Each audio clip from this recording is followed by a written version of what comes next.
associated with these other two fascinating books. So looking forward to chatting with all the rest of the day here. So today, here's what I want to do. I want to give a broad overview of what the book is all about.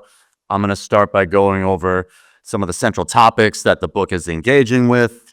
I'm going to just discuss my case, discuss my methodology real quick, then my theoretical framework and some takeaways. So this book is about how people use moral orientations with the aid of racial discourses to reframe the controversial process of gentrification in positive terms and to justify their actions toward the process's advancement. So I locate this problem, this topic, in a setting of a small city that's gentrifying and link it to a really kind of fundamental concern in urban sociology.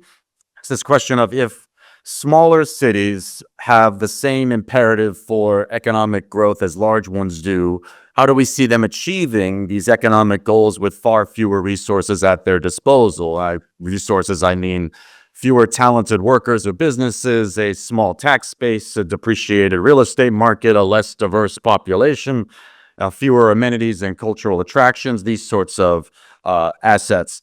But at a national level, we're seeing small cities benefiting from the outmigration of the middle class from unaffordable large cities, in large part because of housing costs. We see low-density suburbs, mid-sized cities, and small cities serving as the most popular destinations for many of these priced-out middle class. Small cities boast more affordable real estate, often a certain degree of proximity and connectivity to a larger city, a degree of the classic Lewis Wirth framework of size, density, and diversity, often historic architecture, and an industrial texture to the built environment that many in the urban middle class seek out.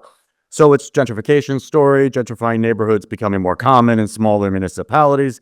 But because gentrification theories are often based on conditions in large cities, to a lesser extent rural places, we get this question of how does gentrification unfold in a small urban context. So here's where I get to the problem that the book's analyzing. So gentrification has long had these two strong and intertwined associations. So one is with white gentrifiers' appreciation for ethno-racial minority and working class communities, or what we can just abbreviate as an appreciation of diversity. And the other is with the residential and social displacement of those groups. So when we combine these associations, we get this moral dilemma of how by choosing to move to a racially diverse, lower income community, gentrifiers put at risk the very people and conditions that they appreciate and don't want to displace. So racial difference between gentrifiers and existing residents that they would potentially displace compounds this moral problem, as do the place characteristics of small cities, where gentrifiers are close to the process's initiation and advancement and become influential producers of space at both the neighborhood and the municipal level, as I'll get into in a bit. So we come to some research questions here that I'm trying to ask. When gentrification stakeholders, that is the people who have invested in the process, who support it, and who stand to benefit from it directly, when these folks know about the process's potential harms toward vulnerable minority groups, what explains their optimism toward it? How do they come to identify themselves and gentrification as morally good? How do these moral ideas shape their actions within their city? And when racial difference is a factor, what roles do racial meanings play in how they make sense of the process? So the book argues that, the book seeks to reveal the social mechanisms behind the reframing of gentrification as a positive good process, examining the moral frameworks that people construct to justify and help advance it, and to criticize those actors who they feel impede the city's true potential to grow along these lines. The book considers how these groups navigate race and racial difference and deploy racial discourses in a city with a majority-minority population to suit their needs and fulfill their aims. And then ultimately, the book argues that when small cities revitalize through gentrification, the social and economic stakeholders in the process end up occupying powerful roles that lead them to morally justify their actions, which includes counting for social difference, especially race, in fundamentally self-serving ways. So that's the 30,000-foot view of the book, the overture, right? Let me make this more concrete here. So my case here, the small city I studied, is a place called Newburgh. This map assumes you know where New York City is located, but you're all good Bostonians, and I'm assuming you have a good idea of that. So the blue and red marker there, that's Newburgh. It's about 60 miles. I see what I did here. 60 miles north of New York City. It's in the mid Hudson River Valley, a very scenic, a very historic region of New York State. Surrounded by many dozens of municipalities that make up New York City metropolitan area's northern border. Newburgh itself is it's square, roughly square shaped. It's about 4 square miles. Rather dense. It was officially settled by Europeans in 1709, and today it has a population of a little over 28,000 people. It stands out in the immediate region for being, on the one hand, both distinctly urban in a very industrial city way. As like I mentioned, a high population density. It's got a gridded street pattern. It's got these industrial legacies. And it also stands out for having a majority-minority population. It's 80% non-white, about 50% Latino, 30% Black, and about 20% white. More on Newburgh in a moment. Quickly just discuss the methodology that I use. I never know what to show for methods. This is me giving a walking tour in Newburgh to a bunch of Vassar students in Vassar College in like 2018 or something like that. So I started this project 2017, left the field 2021. That last year was obviously the pandemic, so much of my research was curtailed and done online. Primary data collection techniques here: field work and interviewing. Field work, regular visits to Newburgh. I had never lived there. I lived nearby. Spending time in public gathering places, city council meetings, city government, community meetings, volunteering for groups, and then in-depth formal interviews with 144 people. This is a rough breakdown of the folks who I interviewed. All right, back to Newburgh. Quick history about the city then. So Newburgh was a very successful manufacturing city for much of the 19th century and for the first half of the 20th. It became very famous for its architecture. A lot of architectural firms and famous architects were based there. If you know anything about American classical architecture, you're already aware of Newburgh. The Hudson River, shown here on the top of this photo, connected Newburgh to New York City for the shipment of goods that it was manufacturing, and the waterfront area, which this photo shows, was always Newburgh's economic heart and its downtown. And then we get some familiar stories here. These 3 major processes of disinvestment in the mid-20th century that led to the city's decline. These are very common urban narratives that we know about from large cities that also impacted small cities in similar ways. First, we see deindustrialization, fleeing of manufacturing businesses and jobs. Second, we see white flights, or the fleeing of white residents and homeowners to new suburban homes, and in reaction to the influx of Black migrants from the rural South who were moving in and being segregated into the old declining waterfront that was being deindustrialized. Right? Tanya talked about white flight a little bit already. And third was urban renewal. This was the federal program of giving municipalities funding for the demolition of existing buildings and street patterns for the purpose of redevelopments. Took place late 1940s to the early 1970s. In Newburgh, the city destroyed approximately 1,330 buildings, all in the downtown waterfront area, including sections of the street pattern. City leaders and their consultants drew the urban renewal maps around what was then the city's predominant Black area. 85% of residents who were slated to be displaced were Black, and the plans to redevelop this area mostly fell through. This is just a photo of what would have been the downtown of Newburgh, and now is still kept vacant here. So Newburgh has a severe decline. We see rates of poverty, crime, housing insecurity, property abandonment, property neglect all skyrocket. In the 1970s, there was a group of historic preservationists who managed to create a rather large historic district with the remaining classical architecture that remains today. That's where gentrification is unfolding in this historic district. But by the 2010s, Newburgh becomes known as the murder capital of New York. This is based on its per capita murder rate at that time. Poverty rate today is approximately 25%, more than double the national average. And 61% of renters 44% of homeowners are cost burdened in their housing, meaning they pay more than a third of their gross monthly income on housing costs. This is in a city in which 69% of residents are renters or renting households. These conditions are especially severe for its racial minority population, and yet, despite these decades of decline and these conditions today, Newburgh still has this gentrifying historic district, influx of mostly white creative professionals, most of whom coming from New York City. You know, the cool amenities and events. They don't have a cider bar, but they could, right?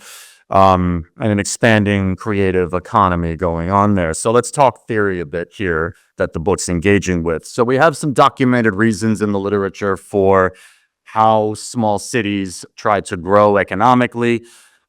These all fall short in explaining what happened in Newburgh, but I'll just go through them quick. You know, we haven't seen a concerted revitalization of their downtown or their waterfront or their Main Street areas or any kind of redevelopments. As I mentioned, they destroyed their downtown. They destroyed their whatever Main Street they might have had.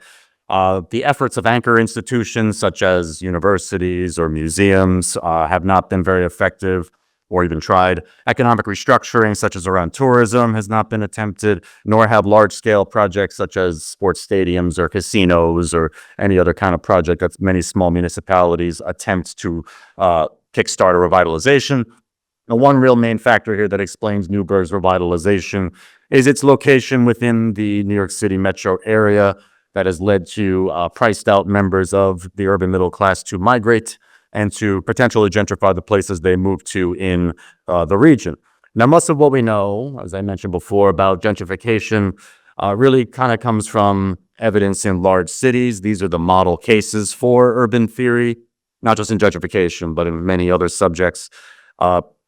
There's a notable branch in the gentrification scholarship that looks at rural gentrification, but we see smaller cities that are under-theorized that present different conditions. So I've identified 4 ways in which gentrification unfolds differently in small cities compared to large ones. So first, small city gentrifiers are primarily homeowners, landlords, business owners, investors, and even small-scale developers. And even though they are small-scale, collectively they become more elite, influential placemakers. The early stages of gentrification, in other words, in small cities, feature more advanced levels of property investment from incoming residents than we typically see. Second, they form growth coalitions with a specific segment of existing residents, namely property and business owners who are mostly white like they are and share their interest in achieving growth. So these are lifelong and returning residents. In other words, people who were born in Newburgh, left for a meaningful amount of time, usually for work or college, and then have returned in part to participate in a revitalization. These are groups who have long been wanting to see Newburgh revitalized, recognize its potential because of gentrification and the expanding creative economy. These existing residents have embraced newcomers and help socialize them into the political and civic life of the city. Most examples, I'd say, in the literature of relationships between existing residents and gentrifiers tend to be more conflict-based. It's rare that we see the economic and cultural interests of these groups align. In small cities like Newburgh, we're seeing how they are.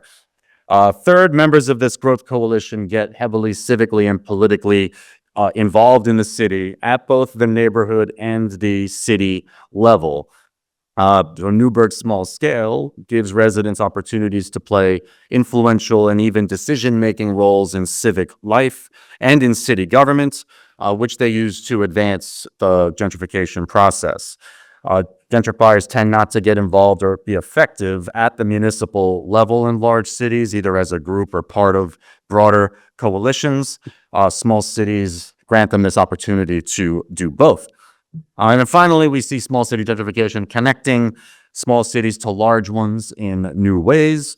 In Newburgh, it's been this launching of a regional chain migration, alerting new sets of business and real estate investors to the city's market and consumers to its cultural amenities. We see this establishment of this old geographer term of borrowed size, or when a smaller municipality leverages its proximity to a larger one.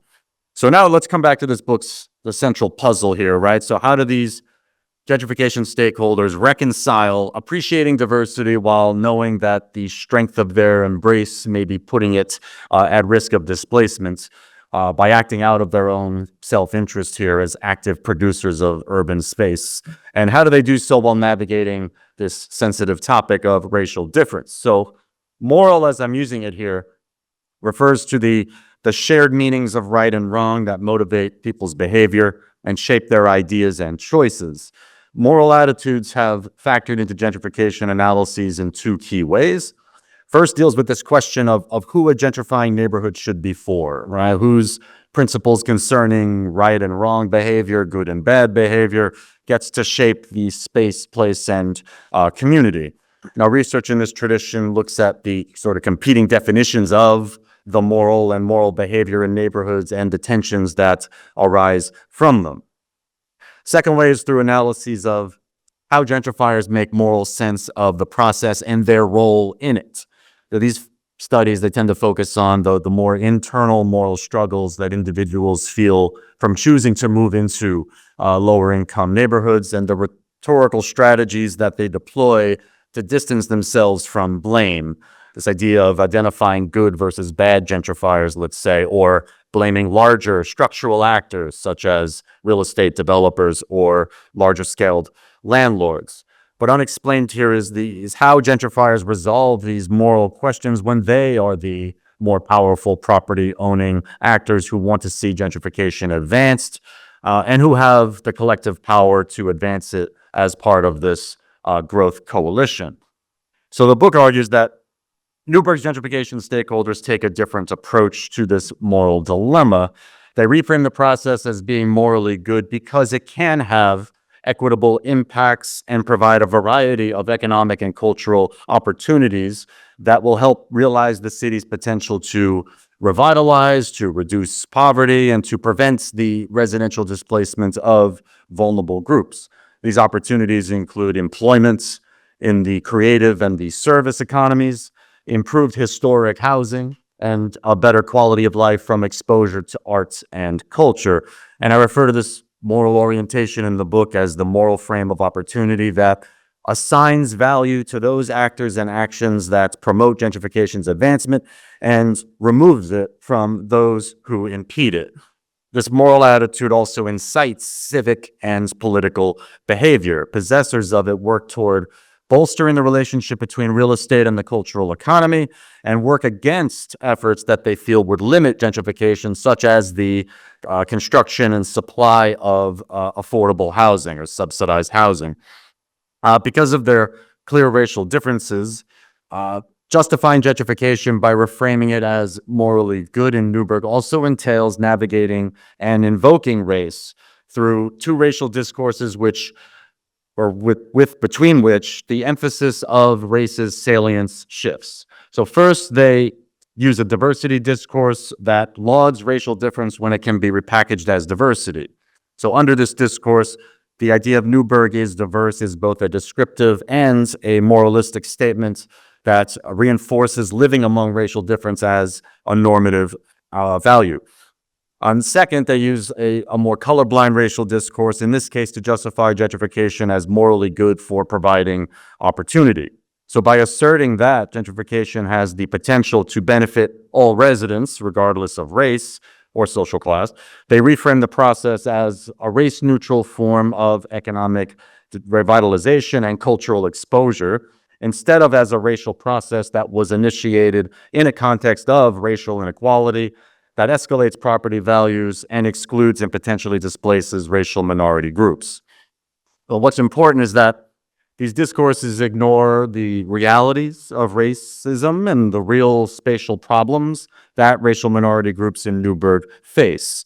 Race gets both repackaged as positive diversity to revalorize urban space and aid gentrification along, and race and racism get rendered invisible when framing gentrification as equitable and opportunity granting. By shifting race's salience, these discourses help stakeholders both promote place-based diversity, and frame gentrification in equitable terms. So quick, in case you want to buy the book, I'm going to run you through the table of contents right here. So it's in chapter 1 that I examine gentrifiers' motivations for moving to Newburgh and their settlement narratives to show how they use this diversity, racial discourse to make sense of the city as a more real, authentic urban environment. Chapter 2 looks at those lifelong and returning residents that I mentioned who help facilitate gentrification. Chapter 3, this one analyzes the existing low-income residents of color as well as their advocates and the attitudes, the more ambivalent attitudes that they hold toward this process. Chapter 4 looks at that moral orientation I just talked about more in depth, that moral frame of opportunity. Then chapters 5 and 6 examine the actions behind how stakeholders produce space to suit their interests and how they oppose policies that they think impede gentrification, with affordable housing serving as a key example. So as a way of concluding, let me quickly point out 3 contributions I hope this book is going to be making. First, I wanted to show how scale and regional dynamics are integral to how urban processes like gentrification-led revitalization and displacement unfold, leading us to have to expand and refine our theoretical understandings that are often centered around large urban contexts as model cases. But gentrification in small cities feature different sets of social actors, different social and political dynamics than we see in other places. And there's a growing need for studies of smaller municipalities as we're seeing this exodus occur from large metros and urban counties. Second, it furthers the idea of gentrification as a moral process by deepening analyses into the motivations behind how it gets set in motion and how it gets justified in an era in which gentrification awareness is at all-time high. In this case, we see how essential elements of a process that is seen as controversial get repackaged as positive and beneficial without addressing the core of their potential harms. So I hope this book opens up some of these conversations about the moral implications behind people's housing choices and local civic actions, and about the responsibilities people have toward the existing residents in the communities where they move, especially when power imbalances such as race and social class are in play. And then finally, it furthers research into how race is central to gentrification by showing how racial discourses get invoked as both signifiers of spatial value and as justifications and defenses against the process's potential harms. As we know, gentrification is typically characterized as a social class process, which it is by definition. This book shows the key role that racial meanings play in the process beyond the interracial conflicts between groups that emerge in many gentrifying places.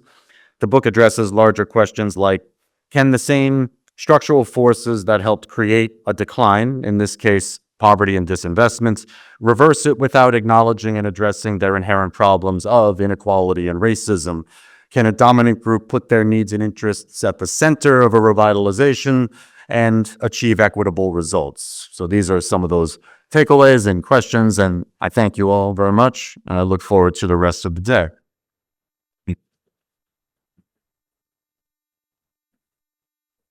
Oh, forgot though. There. But person. Next, I think that's the key. That's the key. Thank you so much, Loretta, and thank you for including me on the program. This is just a terrific set of books, and I'm really happy to have the opportunity to engage with them. So there's so much to appreciate about Richard Ocejo's latest book, 60 Miles Upriver. This is in part because Ocejo managed to write multiple books in one. It is, on my read, a book about peri-urban or small city gentrification, an understudied subject. Is that better? No? Sure. Yeah. Okay, good. It's a book about the racial politics of gentrification, and relatedly, a book about the moral values that gentrifiers assign to the process. Should I try to put it out? I wish they could. Anything that's more is that better? That's okay. It's just the mic. I think it was the bad microphone. All right, we're good now. Okay. All right, so it's a book about the racial politics of gentrification and relatedly a book about the moral values that gentrifiers assign to the process, and even more specifically about their moral ambivalences and equivocations. Beyond all else, it's a book that's just on time. While Ocejo's fieldwork began before the pandemic, it provides a window into what I imagine to be the dynamics of gentrification in many smaller places post-COVID, at least temporarily and for the very privileged, because of unsettled residential dynamics. 20 years ago, I wrote about the gentrification of my hometown in Western Massachusetts. But that early gentrification, initiated by the Back to the Land movement of the 1970s, pales in comparison to the post-COVID gentrification that currently grips that same town. Not only did COVID push some people, much more affluent than the original Back to the Landers from New York and New Haven and San Francisco, to my sleepy little hill town, so too did the very recent arrival of broadband internet. The town actually has like a plaque commemorating the date that high-speed internet came to the town, which was like 2021. Home prices have nearly doubled in a handful of years. This summer, a lesbian couple who moved to my hometown from San Francisco about a dozen years ago and who loudly encouraged others to join them in Western Mass started to sing a different tune. I mentioned friends from California were visiting and sort of said, maybe you can recruit them. And they said, don't tell anyone else. We have enough. This is anecdotal and just the story of one place, but I raise it to say that while 60 Miles Upriver is set in a different landscape, it resonates with what I'm witnessing in my own corner of rural New England, and I'm confident that I'm not alone in that regard. Put more succinctly, Ocejo started researching this book before most of us knew just how much we would need it. With this third monograph, Ocejo reveals himself yet again to be a leading contemporary urban ethnographer.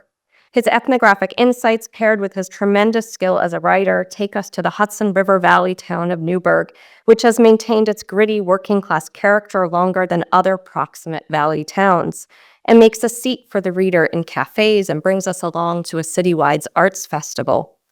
The book also importantly takes us back in time to when the first pioneer gentrifiers arrived, buying up historic homes and buildings for really shockingly low sums, at least for someone in Boston, like $30,000, laboring to preserve their historical authenticity. He circles back to the present when white gentrifiers engage in a complicated moral arithmetic about what it means to transform a place that has long been home to a sizable population of working-class Black residents, and in the process to displace them from positions of influence and visibility, and eventually from their homes. As I hope I've already suggested, I admire the book's attention to a smaller city and the serious examination it provides of the racial politics of gentrification in this smaller context. Others might spend their time focused on these facets of the book, and they would be right to do so. What I personally find most exciting about this book, though, is the really deep dive it provides into questions of what motivates middle-class people to relocate to gentrifying locales.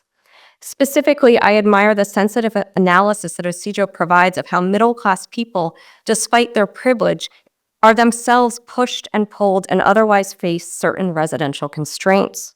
I think actually that it's the best examination in quite a long time of how the white middle class itself grapples with feeling pushed out of places, in this case New York City, and with unpacking what exactly it is that contributes to their feeling of having been pushed and what they do subsequently. On Ocejo's account, it isn't the case that the middle-class artists and architects and teachers and small business owners who move to Newburgh are directly displaced from New York City. And you can correct me if I'm wrong, but my sense is that they don't tell stories of eviction or even of getting priced out per se. One might even go so far as to say that they aren't principally wrestling with securing affordable housing. His informants seem to suggest that they could have stayed in New York, but that to do so they would have had to sacrifice certain dimensions of their lifestyle, and they would have had to alter their expectations for what their adulthood in a major city should look like. What do middle-class people do when, to afford the rent, they can't engage in the urban consumption that they'd move to a place like New York to experience? What do middle-class people do when they can't afford to upgrade to a bigger apartment as they and their families age and grow? Some, it turns out, move to the formerly industrial Hudson River Valley city of Newburgh. Ocejo characterizes this experience as one of social displacement. Now, I have to interrupt my high praise for the book to quibble with this term a bit. Why quibble? Sorry. This is short, I promise. On my read, what Ocejo captures does not precisely match the social displacement that Michael Chernoff first relied on the term to evoke in the 1970s. Chernoff described the severing of networks, the loss of core social institutions like social service centers and churches and markets selling traditional food that poor and working class populations experienced as places like Little Italy and Germantown and Chinatown gentrified. On my read, Ocejo captures a cousin of this that maybe in an ideal world he'd coin a new phrase to capture. Still, there's nonetheless tremendous significance in what Ocejo documents, which is a kind of disappointment with the lifestyle that these highly educated urbanites can live in New York. They grapple with a mismatch between what they expected for themselves and what they can actually experience in hyper or super gentrified New York. Do you stay and compromise, or do you go? Ultimately, the sense of disappointment leads those whom Ocejo encountered in Newburgh to vote with their feet, to walk away from New York City in search of a place that perhaps, to their surprise, better matches their vision for themselves.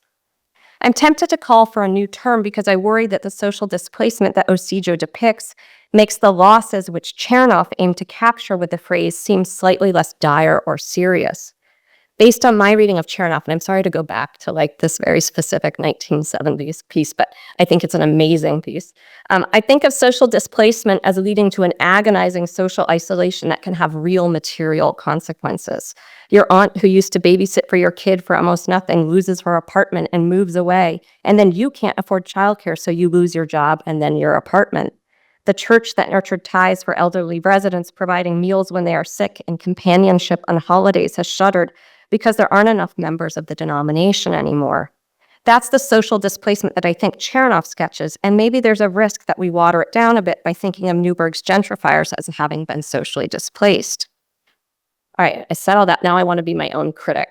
Or maybe I just want to mark what I take to be Ocejo's departure from the original usage of social displacement, and they then say something about what I find to be incredibly valuable about Ocejo's rendering.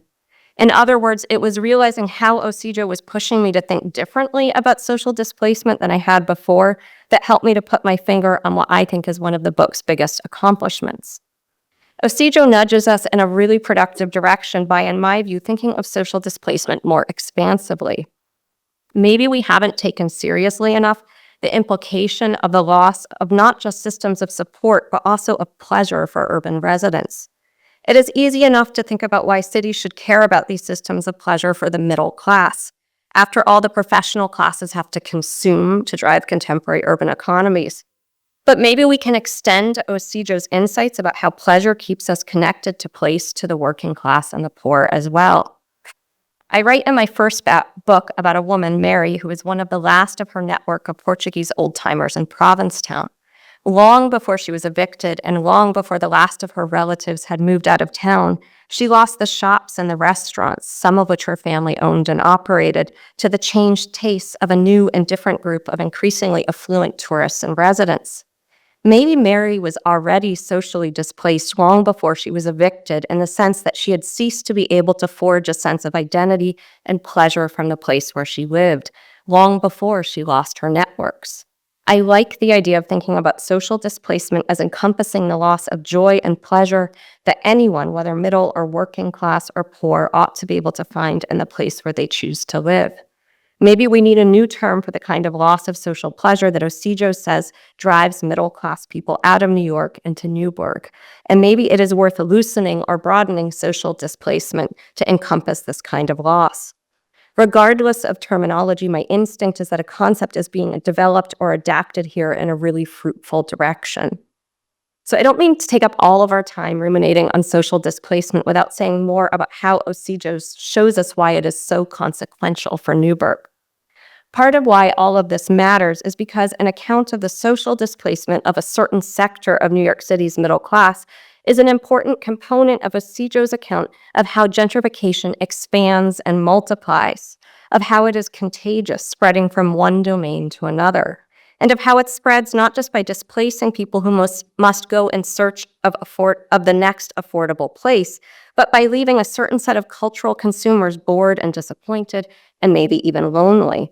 This is a mechanism that we haven't explored often enough, and certainly not with the depth that Ocejo devotes to the subject. In the current era, as Ocejo also demonstrates, it's no longer just a story of gentrification expanding across New York City from neighborhood to neighborhood, but also within the Hudson River Valley, as would-be gentrifiers seek affordable territory in which to build the lifestyle and identity that they long for. There should be more research on these regional dynamics of gentrification. Ocejo's book is an important reminder that in-depth studies of gentrifiers' tastes and preferences and moralizing will help us to better anticipate which territory gentrification will take next. Sitting here in Boston, where affordable housing pressures have meant the gentrification of cities across state lines like Providence, Rhode Island, and Portland, Maine, and the gentrification of small towns like Salem on the North Shore, causing massive traffic headaches as the new residents seek to commute to work in Boston, we cannot deny how timely and important studies like Ocejo's that locate gentrification dynamics and regional contexts are. So just a few closing thoughts and questions. So one question that I have for you that you can answer in a moment: do all gentrifiers in your sample work to frame gentrification as morally good? Ocejo frames this as a major contribution of the book. In some, he suggests that white gentrifiers appreciate the grit and authenticity of Newburgh, but also want more people like them to come to town and hope for the expansion of amenities serving the gentrifying population. This creates a conflict for them as they recognize that their desires are poised to displace longtime African-American residents. Now, this moral dilemma, as Ocejo sketches it, does not surprise me. What does surprise me is the more or less monolithic portrait Ocejo offers of this moral arithmetic. I wondered if there was any variation in terms of the degree to which residents advocate for gentrification and frame it as morally good. To my ears, some quotes included in the book sound to me like they could come out of the mouths of the social preservationists I identified in my first book. If none of the gentrifiers in your sample resist gentrification, why might this be the case? Particularly given increasing anti-displacement and affordable housing advocacy around the globe, and more specifically in New York City, where it seems many of them came from. To me, this seems like a puzzle, and I'd love to hear you engage on that a little more. You seem to argue that the fact that it is a small city that is gentrifying has something to do with how your informants moralize gentrification. But how can we know whether that's the case? My own research for my second book sort of tells me that we would expect different moralizing processes or more variation potentially in different small cities. So what's going on here? What about the small city would call it out as the solution that your gentrifiers find to this dilemma, which is to present gentrification as morally good? Anyway, these are just a few questions I'll end with that perhaps can lead us into our discussion. First, though, I want to thank Rich for the opportunity to engage closely with this terrific book. I wholeheartedly recommend it to everyone here. It's engaging and accessible, and I predict will be a model going forward for others who follow this call to engage in the study of smaller places, and not just when looking at gentrification, but more generally. So thank you.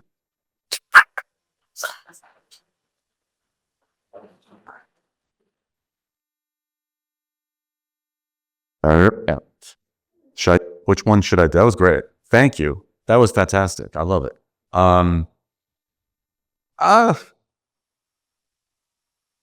Let me start with the last one here, right? So,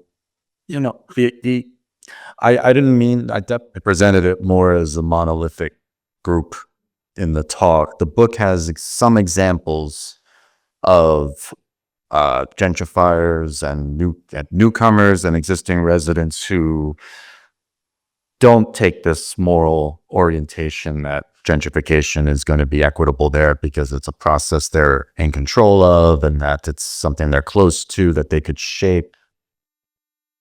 Am I doing? Yeah. In terms of my sample, there were very few, but based on what I got out of them, they're also not very vocal and they're not very organized. They devote a lot more of their attention to directly supporting lower income residents of color by volunteering for their organizations and being allies to them in any kind of activities that they're involved with and engaged with, which will include supporting affordable housing. So they actually recognize gentrification in very race conscious terms, and they recognize it as being something that they're a part of that is going to be harmful inevitably. But they recognize the structural dilemma they find themselves in. I couldn't afford to stay in New York City, not in the sense that they were directly displaced, like in terms of eviction, but in the sense that they couldn't envision their future there lasting for very long without significant compromises to their goals and home ownership, cementing a middle class status, for example. So, can I talk loud enough? So, and that makes me wonder now, if I had studied multiple places like you pioneering your own work, which is fantastic to look at how different place characteristics can shape behavior, shape identity, things like that. I think of another small city, and this gets back to the example of the motivations of East Coast leaguing places like New York City and where they end up going. So we know from statistical data in large cities that white gentrifiers tend to move to majority white places first before moving to majority minority places.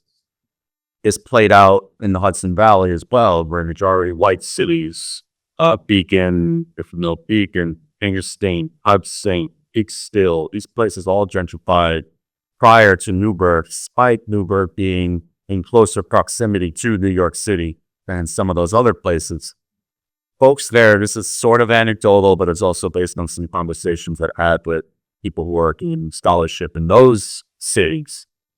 The the resistors to gentrification, who are gentrifiers, anti-gentrification gentrifiers, people who are critical of the process, they operate politically and civically very differently in the majority white context compared to what I saw observed in the majority minority Newburgh context, which has a minority-led city government. There's much more direct representation there. It's much more confrontational. It's much more calling direct attention to